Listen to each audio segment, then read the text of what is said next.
穏やかで優しくあってほしいと思います。それは仕事中じゃなくてもです。人としてそういう人であってほしい。やっぱり素直さ、謙虚さ、感謝を伝える、この3つは必須かなと思います。感謝を感じない人って結局この会社からいなくなると思ってます。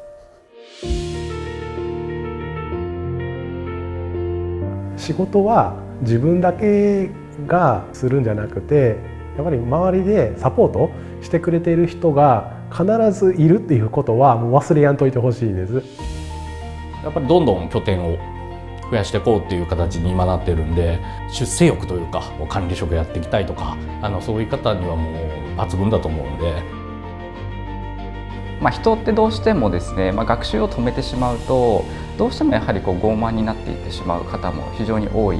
やはりそういった知的謙虚さをもともと持ち、学習指向性の高い方っていうところを採用したいなというふうに考えてます。みんなが働きやすい、必ず活躍できる場所を作る、必ず活躍できるような仕組み作りをする、そこに力を入れてます。そういういい環境を整えたイコールですね、責任が伴います。その責任をしっかり取れる人じゃないと、うちの会社では働けないと思います。その代わり跳ね返ってくる喜びであったりとか、仕事の成果であったりっていうのも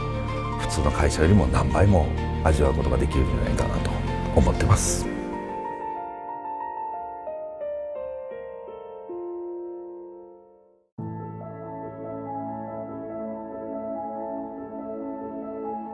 その人の思う理想をなるべく叶えてあげる環境とか働き方とか方法とかをオールマイティにやっぱり提示してあげるものなのかなと思ってます。プライベートと仕事を分けるのが上手い人と下手な人といると思うんですけど、仕事に来るのが嫌じゃないっていうふうに思ってもらえるっていうのがやっぱ一番大きいと思うので、そこに僕は重点を置いてると思います。自分では。僕自身がそこまで気を使うことなく自然体で入れる場所かなっては思ってます。無理して会社でキャラクターを作ってるわけでもない、からこそもうそれが自分らしく働けてるのかなっていうふうに自分自身では思ってますね。だからこそ難しいことがあったとしても仲間がいるので、仲間と笑いながら解決ができるよっていう感じで今は動いてますね。年齢であったりとか経験年数であったり、場合によっては職種にっていう、そういう属性にとらわれずに、その人個人を見て、チャレンジをしたいっていう方であればチャレンジの機会を、創出させていただいたりですとか、それに伴う支援が受けられる職場であるというふうに考えてます。自分のやりたいと思ったことにチャレンジできる、そこを支えてくれる人たちが職場にいっぱいいるので、それで自分がやりたいことができている、そういう場所だと思いますね、白井。看護であれば看護の仕事だけ、介護であれば介護の仕事だけではなくてですね、その人間としてのバックグラウンドであったりとか、今まで積んできた経験、そういったものも全て会社で生かしてほしいなというふうに思ってますので、そういう意味を込めて自分らしさなんですね。もちろん看護師として素晴らしい仕事もしてもらいたいし、リハビリ、理学療法士、作業療法士、健康聴覚士、リハビリのスタッフとして素晴らしい仕事もしてほしい、介護福祉士として介護の素晴らしい仕事もしてほしいんだけれども、でもカメラが上手っていうスタッフもいればですね、介護士でも料理が上手っていうスタッフもいれば、また人の上に立てばすごく能力を発揮するっていうリハビリのスタッフもいれば、いろんなスタッフがいるので、そういう自分が持ってる資格以外の能力をしっかりと生かして、それを仕事に生かしていってもらって、また人から感謝されるような仕事をしてほしいなと、そんな意味合いを込めて自分らしさを叶える場所と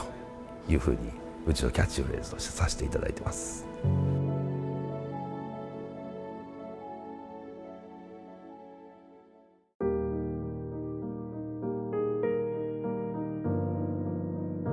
コミュニケーションを多く取る、自分から率先して取るようにしてますし、例えば施設長とか中核をなす方とかには人の悪口を言う時間を人のいいことを言う時間に当てましょうというふうに常日頃から言うんですけど、あの人こういう方法でダメだよねじゃなくて、こうだからこういうふうにしていったらどう、こういうとこいいしねっていう方の言い方に切り替えようよっていうようなことをちょっと意識してやっております。本人が許容した場を明るくする悪口であればいいと思うんですけど、他人を傷つけることであるとか、本人の目の前じゃないところで基本悪口って言われると思うので、やっぱりね、違う派生をするんですよ。で、思わぬ傷つき方をしたりするので、そういうのは僕はもうあまり職場では許さないタイプですね。どうせね、9時間8時間働くんだったらなるべく楽しく働こうよっていう考えです。なんとなく今までマネジメントをしていた方が非常に多かったんですけれども、私の方から看護師のスキルの延長線上にそういったマネジメントっていうスキルは存在してないですよっていうのをお伝えさせていただいていて、その代わりに私の方から研修という形でですね、そういったマネジメントにまつわる理論であったりとか、組織経営に関する理論であったり、そういった知識をベースとしたセミナー研修等をさせていただいてます。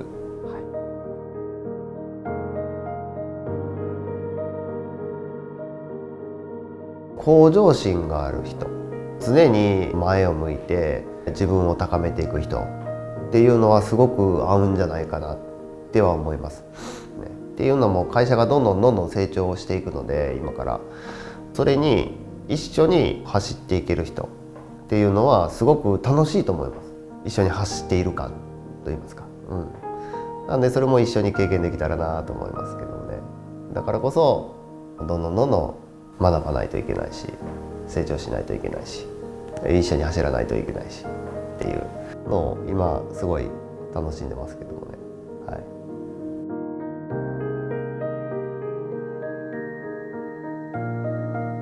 言われたことをやるのももちろん大事ですけど、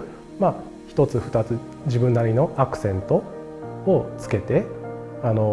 返すこともできるし、考え方を持つ。内に秘めてても周りから見たらわからないことあると思うので、やっぱり怖さもあるかもしれないですけど、出すこと、他の人に言ってみることも一回勇気を持ってもらえると、また自分の世界広がると思います。仕事ばっかりになる職場じゃなくて、プライベートも大事にしてもらいたいというところが仕事のやる気にもつながりますし、利用者様の対するケアの質も上がると思ってるんで、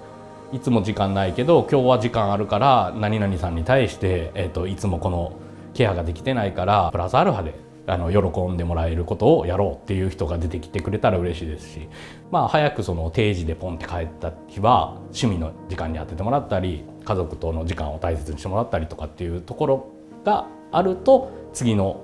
日の仕事も頑張れる、それからの仕事頑張れるかなっていうのを思うので、そこをちょっと、整備していきたいなっていう形で今は考えて仕事してます。